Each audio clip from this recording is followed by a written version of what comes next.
All right. So Travis Gafford, somebody who's been in the industry almost as long as I've been in the industry. So that's how you know that he's fucking old. He posted this video saying goodbye for now. He also announced on Twitter that he is going to be stepping away from League of Legends content creation. It does seem like pretty final the way he's saying it. He is leaving the door open to maybe come back in the future, but the way that he's posting and making this seem, and just the energy that I get from him, is that he is just done with League of Legends at this point. So let's get into the video. 14 years ago this very week, I started a show called State of the League that I thought would be, well, a bit of a thing that I could talk about in interviews with jobs that I was applying for, and something that could be a pretty cool hobby. When I recorded that episode, I had no idea that I had taken the first step down a path that I would walk on for a very long time. One that would take me all over the world, allow me to make incredible friendships, speak to world-leading talents, and have amazing adventures I could have never imagined. And today I'm choosing to take a fork in that road that will lead me to other unknown destinations and experiences. In the same way I wasn't sure where I was headed when I recorded that first piece of content so many years ago, I'm going to be honest, I don't really know yet what all of this will mean, but I'll do my best to explain here. What I do know is that I'm taking a very long break from League of Legends esports, and that this channel will probably not be updated until sometime next year, if at all. Hotline League is now going on an indefinite hiatus, with the final episode airing tonight. We're going to have Cubby, Kelby, and Mark kind of representing the full lineup of personalities that have been on the show over the years. We'll be taking your calls and just kind of reflecting on the show itself, and also my life and adventures and career over all these years is kind of like an end cap to this season of the show, or all these years of the show. Originally, I did think that I would be making no videos during this time. I was just gonna like cut myself off, but I've thought about it for a while, and I think there are some things I would like to continue to do. One of them is the members only videos. So for those of you that don't know, I mean, it is something that I feel like must be exciting in a way, to be in League for so long and then actually make a video like this, leave League of Legends and actually pursue something else, because I feel like a lot of people kind of get stuck in this rut. And one thing that, I mean, I've seen as well, one thing that all content creators feel, I mean, even people at the top like Cadril feel this, is that there is a like lack of hype, and there is this feeling in League of Legends that you can't really describe, where it just feels like it's dying, regardless of what numbers say. Like, people will post like, oh man, look at the numbers from LEC, they're up by this percent. And it's like, yeah, but that's because new teams are coming in with like these big fan bases, but those are language fan bases. It does feel like the English speaking Western League community is just dying. For a while now, I've been doing a monthly video that is kind of fun. So sometimes it's a reflection on some of my favorite League of Legends esports events. Other times it's me talking about my favorite games that I played in a year, or something along those lines.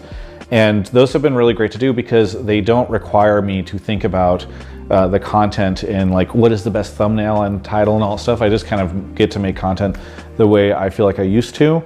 And this month, even though we normally do a voting thing, it will be an interview that Emily Rand and I just did a little bit ago. She interviewed me as a kind of like exit interview or whatever about my career, my thoughts, and everything going forward. So that is up right now. You can go watch it. And the point of all those videos is not necessarily to like make a ton of money. It's just I can do this without really worrying about the weird YouTube algorithm stuff. It's just kind of a cool thing. And I want to thank all the members who've been a part of that for a long time. It's something I saw from Jenny Nicholson that she does, and I just think it's a really cool way to create content. Bro, you want to play the YouTube algorithm? You just react to popular shit. That's what I'm going to start doing, bro. F it. I used to care about those types of things, but if you look at my clips channel, bro, I get more views talking about shit that is kind of irrelevant anyway. It's like streamer drama and stuff, which I enjoy talking about, like, but it does feel like eating junk food. It feels like it is not actually something that should matter in the grand scheme of things, which I guess League doesn't either. But if you compare it, it's like my commentary on that type of stuff is just going to be from a normal dude perspective, whereas League is something I've spent literally my entire life becoming an expert in. And it's actually more valuable for me to react to like Logan Paul's, like a video of like Logan Paul's drink company, just having an issue, declining, whatever. Like, that's actually more important. And that's on a channel where I have developed a league audience. Like, so playing the YouTube algorithm, man, that is something that people really need to care about. I mean, I've generally been pretty bad at playing the algorithm. Yeah, I mean, a lot of times playing the algorithm, you actually have to be concentrated on YouTube. I'm obviously a streamer first and a YouTuber second,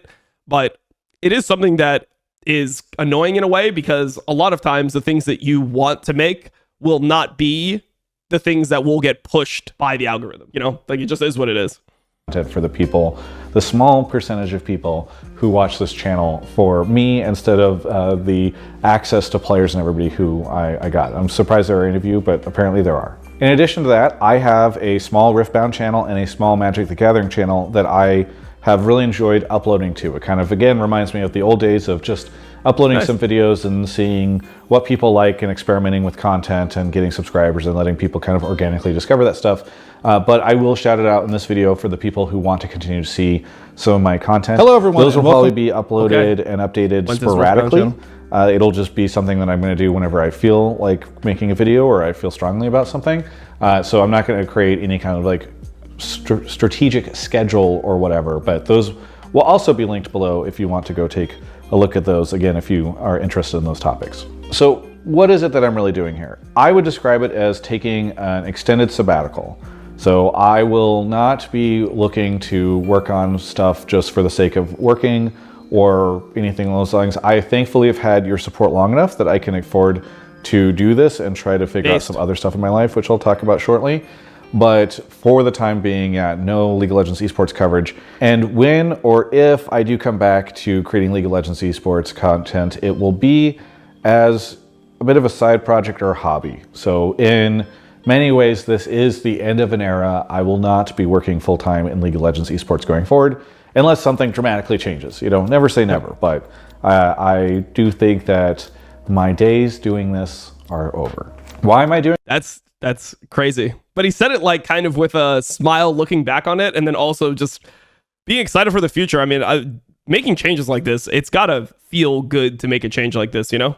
This? Well, the great news is, if you would like to, you'll be able to go read, you know, if there's a Reddit thread about this, the comments there, the YouTube comments, the social media comments, etc., where everyone will tell you why I am doing this. Oh, it's because I'm bad. It's at my job. It's because I don't make any more money from this. It's because League of Legends is dead. It's whatever. So you don't need to hear from me, because all these people will be filling in the blanks without watching this video.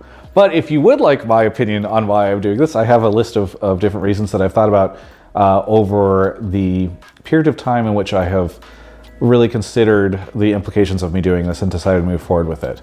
And there are many, so here we go. One of the biggest things is that, as I said, I've been doing this for 14 years. And during that time, I have never been out of work, which is a really great thing to be. I'm very lucky that that's the case. Most people don't get to have that. But it also means that there's never been a point in time where I am not actively involved in working. Even if I take like a vacation for a week or whatever, I am going to get notifications on my phone because some player has been traded or Riot has done something dumb, and I will that's what happens frequently. True. Immediately start thinking about it and start thinking about the content that I make around it or have an opinion or whatever.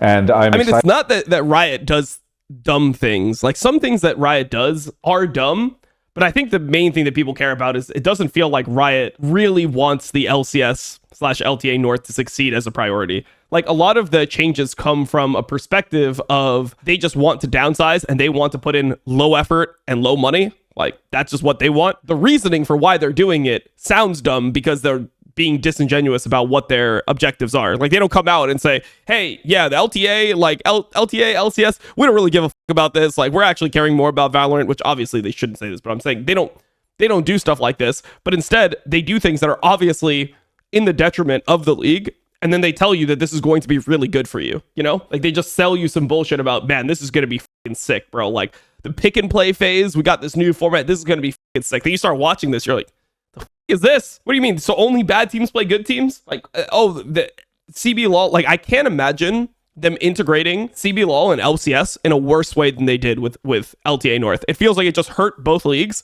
and there's no like there's no joint fandom. Nobody from LTA North is watching LTA South. I even did co-streams at the beginning of LTA South. No one was watching that shit. None of the CB LOL viewers that weren't watching LTA North already are watching LTA North because of anything they did. If they are, it's just because Seos is playing on Shopify and they're like, oh, cool, Shopify. Like, they got a Brazilian player. Let's see how a Brazilian player does in NA. That's the extent of it. It is just a situation where there is this sad feeling about League of Legends esports in North America. And I mean, I even noticed it at MSI. Like, the last time that I went to an event, like a real event, was 2015 Madison Square Garden. Now, mind you, this is when I was competing and I was playing a fourth place match. A fourth place match used to sell out Madison Square Garden. A best of 5 in New York City, fourth place match, or LCS, used to sell out Madison Square Garden. It was fucking insane. Then you go to MSI, they couldn't even sell out like a 7,000 person venue, bro. Like for every single game. When T1 plays, it's sold out. But when other teams are playing, when FlyQuest played, maybe 1,000 empty seats, 2,000 empty seats. Like, it's different, bro. It feels sad. To just like not be doing that for a little bit because it is kind of exhausting over time. And it's also a situation where, because I have been considering myself as like a full-time League of Legends esports guy. Nice. I like how he talks about, man, I've been around for a long time, bro. I'm old as shit. For so long. And then what do they put? Why do they put a video of me whenever they're talking about how long they've been around? It has been very difficult for me to diversify into other projects, and I've made some attempts at doing that, but you kind of end up in this weird loop where whenever you're doing content in other spaces, I've been around for a long time, bro. I've been around for a while. Here's Dom from 14 years ago. Like, Jesus Christ. It's like, well, maybe this should just be a League of Legends esports video, you know, or can I really do this when I haven't made a video about this other thing that is more relevant to what I'm doing? So I'm excited to like take the title of the, you know. Bro, why does everyone say I was emo? I wasn't emo. That's just what my hair does when it grows out. That is literally just how my hair grows out. Like, if I were to grow out my hair right now, that's just how my hair grows. Part of it just goes forward and part of it goes back. It's not fucking emo dumb. It's just literally how my hair grows. Like, my hair does not grow like this. It doesn't grow sideways. This part grows like this, and the other part grows like normal. Full-time League job away from me so that I can guilt-free work on some other projects without thinking like, oh, I haven't uploaded a video in a while, I should be doing that instead. So that'll be really helpful. I would also be lying if I didn't say that the state of the esports industry is not playing a role in this. I think it would be very difficult for me to justify doing this, even if it's like, stuff. Bro, what is, like, that's just how my hair grows. A healthier thing for me to do if it felt like I was getting to do all these like really big projects and you know, there was a lot of opportunity financially or otherwise for myself like there was many years ago. There's just less sponsors and there's less views, and while those things seem like they're linked together, in a lot of ways they aren't. You know, it's actually not a situation, in my opinion, where sponsors have predominantly left because of viewership. I think that is the case in some places, but I think so. I think that's like the main thing. I completely disagree. I think the main reason that sponsors have left, the only reason that sponsors have left, is because of the viewership. Also, you just hear things about like, oh, the many millions of dollars that this tech company had in their gaming marketing budget has now been reallocated towards investment in AI, you know, things like that. There's just not the same level of sponsorship in gaming and especially esports as there was before. And so it's easier for me to say like, hey, I don't get to do the cool Worlds Tour in 2025 that I did in 2022 because there's just not the same level of support there. And again, like viewership across League of Legends in North America has gone down, and it is harder for me to sustain the life that I would like to have in Los Angeles. And I'm not willing to live in another place where it is more affordable, even though maybe I should, in order to do this stuff. And as an example of that, like I did not have a sponsor for MSI.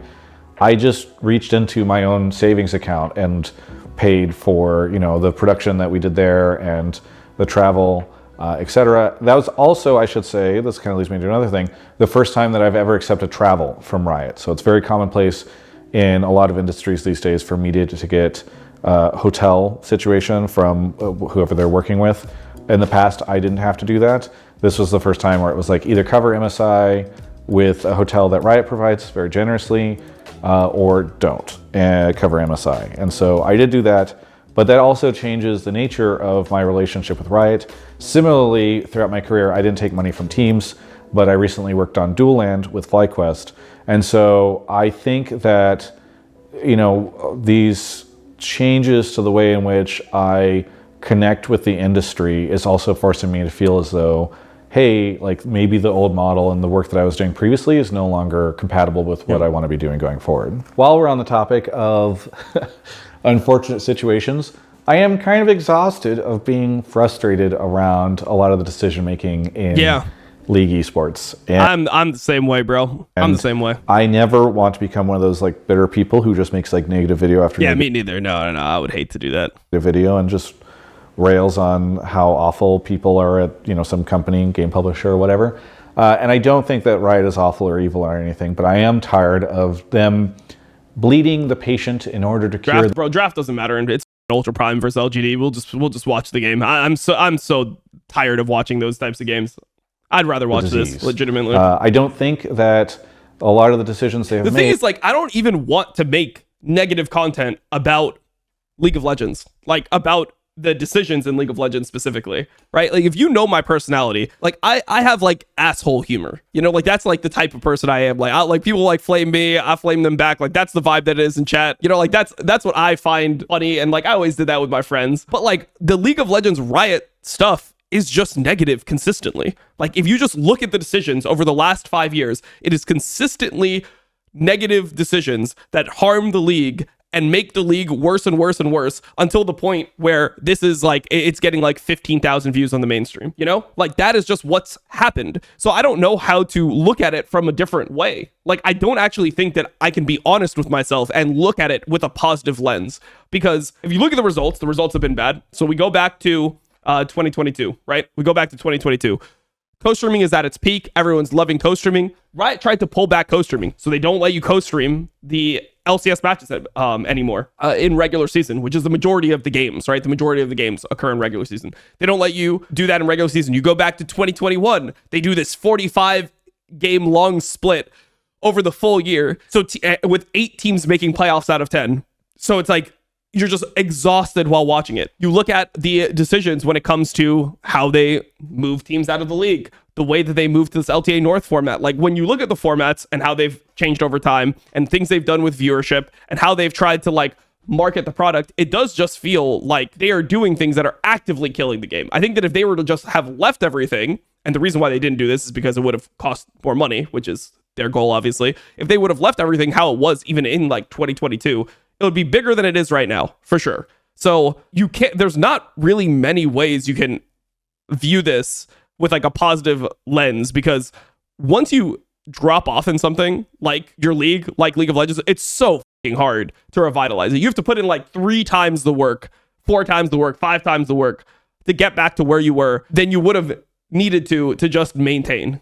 Like it is so fucking hard to revitalize something that has lost popularity. Almost impossible. Have been helpful, even though I think that you're like, well, we got to try something, so that's why we're going to move. Isn't the primary reason why it's failing LCS because people have been tired of seeing the LCS lose? No. Time to the week, or we're going to rebrand for this reason, or we're going to get tier 2. There's just been so many decisions that if you want to look at just the competitive aspects of it, this is one of the better times in LCS/LTA North history. Like what FlyQuest has done in the last year, the fact that they're at least competing with the top Asian teams, even though they haven't won, is better than what has happened, what was happening in like, 2022. I think have really hindered the league, and I'm tired of talking about them and complaining about them. I think Mark has made some really great decisions, but I just think overall, like the league is in a really tough place, and I'm tired of feeling negative and frustrated about it. It's just not, it's not the type of content I want to focus on the majority of the time. I want to call out things that I think are important, but I can't keep looping through this feeling of being jaded and aggravated about all the decision making around this stuff. On a personal level, I have many things that I have been putting off. And Valorant is being killed off too. Nice. That's what I love to hear. Over the last... Bro, maybe I'm just gonna have to become a normal content creator, bro. Maybe it's just doomed. Maybe you're gonna see me in a year. I'm gonna be only reacting to videos that I'll play some random game that's hype for like 2 weeks, and that'll just be my life. Many years. One of which is I am a 36-year-old man who's single. I would like to maybe have my weekends back a little bit so that I can, go out there, perhaps change that. I love living with Kobe, but. Bro, you saw what is he talking about, bro? LCS, LTA North. Okay, I gotta call Travis out here. It does not take that much time to cover LTA North. The games are over at like 4 p.m. or 5 p.m. and they start at 1 p.m. the next day. You can easily go out. I mean, I know this because I've watched players go out consistently on weekends, right? Like you can go out all night, get party, get hammered, come back, sleep 3 a.m. and still do your job completely fine. You know, you do have your weekends. It doesn't really require that much time to cover LTA North. Bro, if I only did like LTA North as my only League of Legends content, I would consider myself literally retired. If I was only covering LTA North and I was no longer doing LPL on a daily basis, never doing LPL, LCK, you know, I don't do LEC right now, I would consider myself completely retired. Like that is literally like a 6 to 8 hour investment a week. Obviously, when you're going there like he is and doing interviews, maybe it becomes like a 10 to 12 hour a week investment, but it is not difficult to cover LTA North. I would like to not live with Kobe for the next decade of my life. And then I want to focus on some of the health stuff that I've let fade out in the last couple of years and or some other passions. I have a backlog of video games that I need to catch up on. I want to go visit a lot of friends of mine who have moved to different parts of the world that I haven't had a chance to go see and spend some time with those folks. And I want to unplug from social media for a bit, which is very difficult in the job that I have right now. Social media in particular lately has been incredibly exhausting and fatiguing. And while I think it's important to stay plugged into different things that are happening around the world, I think it's also difficult whenever you have to go online to talk about certain things and then you just get exposed to a lot of unfortunate stuff. So I'm excited to not have to deal with that anymore. I also just want to expand my skill set a little bit, maybe consult on some other projects or work with some other teams. I've really enjoyed doing some stuff like that in the Magic world. I've gotten pretty close with Brandon Sanderson's crew and have gotten to chat with some of the folks over there about some of their projects that they're working on. So like, I think there are a lot of opportunities that I have not taken for myself because either I felt as though I couldn't do it from an ethics perspective in the previous role that I had, and I also thought that it was like a guilt thing, right? Like even when I did Dual Land, I had to miss, which was the FlyQuest tournament, I had to miss the LTA finals that weekend, and I felt a sense of guilt for being in that situation. And I want to be able to work on stuff without feeling guilty that I'm like not creating the content that you all tune in for. So I think overall it will just be good to go try these other things. And if anybody's watching this and has like some cool project that they feel like I'm a good fit for, I'd love to hear about it. I'll probably take a couple months. Rambo red side bug that makes him do less damage on red side. What's the Rambo red side bug? Trying to like not really assign myself too much work, but it would be fun to start taking some of the skill sets that I've gotten over the last many years of my career and apply them to some other areas. So that's a big thing.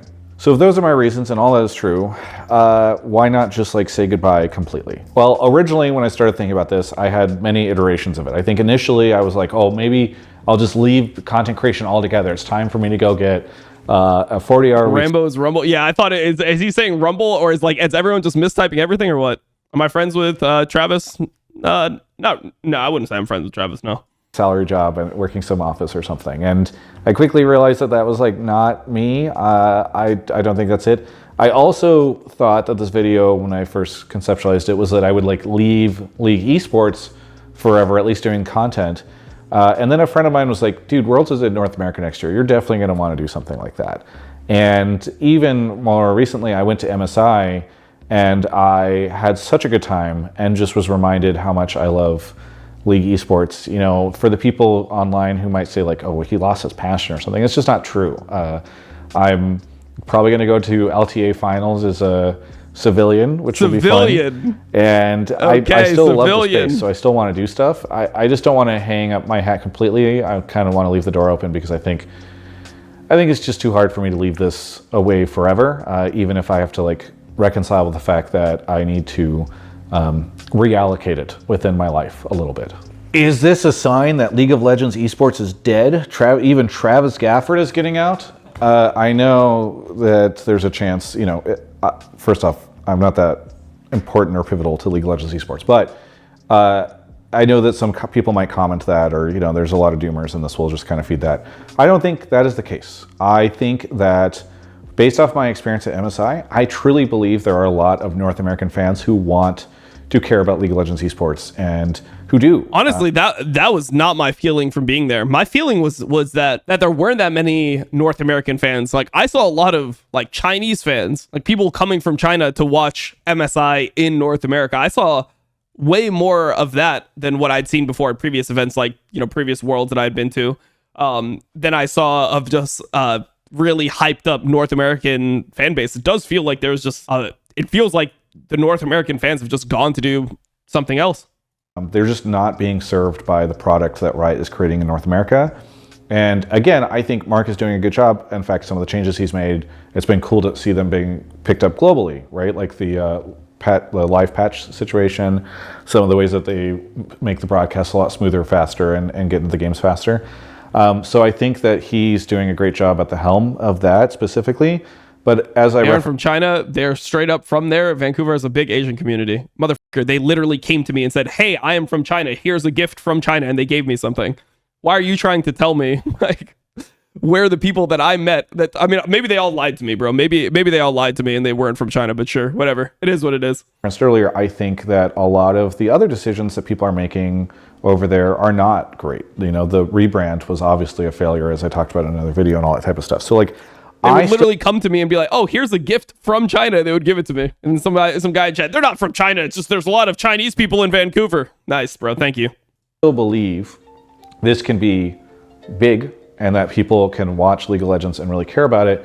But I think it's going to require a pretty big effort on the part of the players and the teams and Riot to be able to get us there. And I truly think that there are a lot of people who are burned out or maybe phoning it in or just aren't there anymore in terms of like their mental commitment and emotional commitment to the sport, who probably need to go work on other stuff. Like, it's tough to watch MSI, see the issues that plagued the LoL Esports website all day long on all these days. Ain't no one in China watching me. I mean, I have like 40,000 followers on my Chinese social media, but sure, whatever. Didn't see that there were matches live and it was explicitly telling you there weren't, and feel as though there's a lot of people at Riot who are... Bro, today is just one of those days where I feel like Twitch chatters, like, I'm just too tired to actually be triggered by these comments, but it's just like one of those days where I can just tell the chat is just trying to like trigger me perma. It's like clued in on this as they used to. Like, both that are true. Brother, I met the people. Like, I don't know why you're trying to argue with me about where the people are from that I met, that they told me, yeah, I live in China, but I came to this game.